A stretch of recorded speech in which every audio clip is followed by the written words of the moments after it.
In this video, we're going to start talking about integration by substitution, and I think these first two examples are ones in which you could probably maybe even just kind of reason your way to the answer, but I'm going to do them with substitution. Integration by substitution is essentially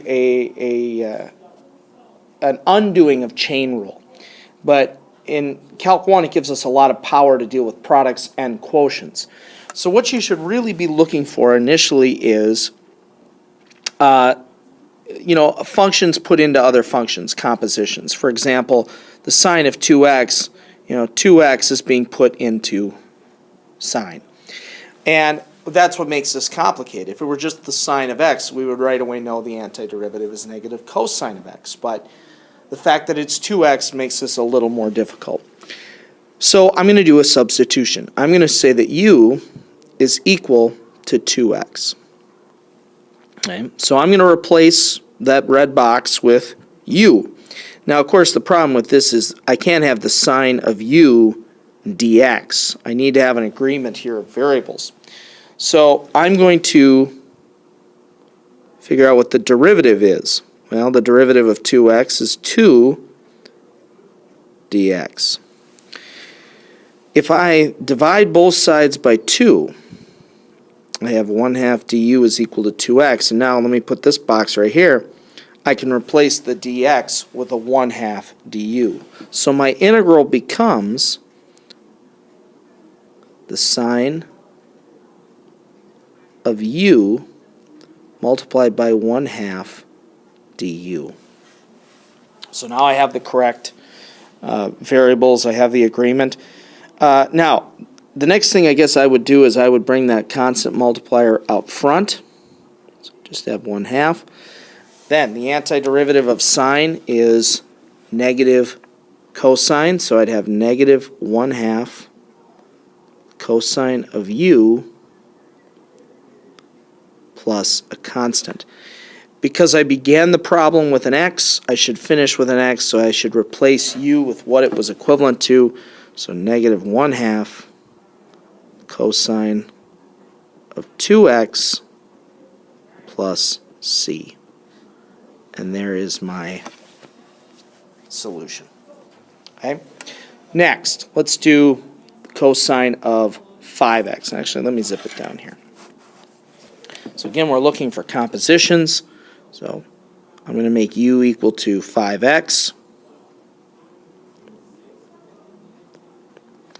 So du is equal to 5 dx. So if I divide both sides by 5, I can replace the dx with a 1/5 du. So my integral becomes the cosine of u multiplied by 1/5 du. So I just replaced the 5x with u and the dx with 1/5 du. And again, I would pull that multiplier out front so I don't have to really think about it. The antiderivative of cosine is sine. So I have 1/5 sine of u plus c. And I should end by replacing the u with what it was equivalent to. So 1/5 the sine of 5x plus c. Okay. Again, I think these two, most people could probably just reason their way to the answer, but good to start with some substitution on easy ones as the hard ones will come. So let's look at these two. So in this case, let me just begin by rewriting my original integral, much like I would with any problem with a root, with a power. Okay. Oh, dx, excuse me. Getting ahead of myself. Now, I'm going to make u 2x plus 1. Which means that du, the derivative, is just 2 dx. Divide by 2, so I can replace the dx with a 1/2 du. This integral becomes u to the 1/2 multiplied by 1/2 du. I'm going to bring that 1/2 up front. Okay, now, the integral. Well, I'm going to raise the power. Okay, so it'll become 3/2. So I'm going to have u to the 3/2 power. Dividing by 3/2 is the same as multiplying by 2/3. Please remember I still have that 1/2 out front. And we've got a plus c. Well, 1/2 multiplied by 2/3 is 1/3. So I've got 1/3 u to the 3/2 plus c.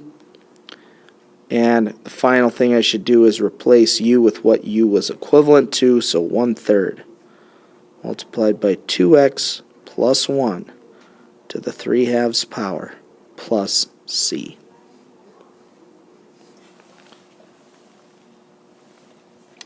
You could also rewrite this with a root. You know, since we began with a root, you could say it's 1/3 the square root of 2x plus 1 cubed plus c, but you could leave it with the power as well. All right, let's go to this last one. Okay. Now, things like this, sometimes it's helpful to do a little rewriting right away. You know, with a power, like if I said, well, this, you know, the square root, but it's in the denominator. If I said that that was 1 minus 4x squared to the negative 1/2, and then I'd still have that x from the top dx. So I essentially made it look like a product. Okay, so I took the bottom. You know, it's 1/2 power because of the root, but negative 1/2 because it was in the denominator, and then I have this x dx. Okay. So I'm going to make u this whole thing. Okay. So then du, well, the derivative of 1 is 0. The derivative of negative 4x squared is negative 8x dx. So I'm going to divide both sides by negative 8. You shouldn't divide by x's, just negative, just constants, because look at this now. What you have is an x dx. Well, you have an x dx right here. So I can replace x dx with a negative 1/8 du. So my integral becomes u to the negative 1/2 multiplied by negative 1/8 du. And again, just notice that this whole x dx gets replaced with the negative 1/8 du. Bring that multiplier out front, so I don't have to think about it. Then you raise the power, it becomes positive 1/2. Dividing by 1/2 is the same as multiplying by 2. So that becomes 2u to the 1/2 plus c, and we still have that negative 1/8 out front. Well, negative 1/8 times 2 is negative 1/4, u to the 1/2 plus c. The last thing I should do is replace u with what it was equivalent to, negative 1/4. I'm also going to, instead of u to the 1/2, I'm going to write it as a square root. Okay, so like that.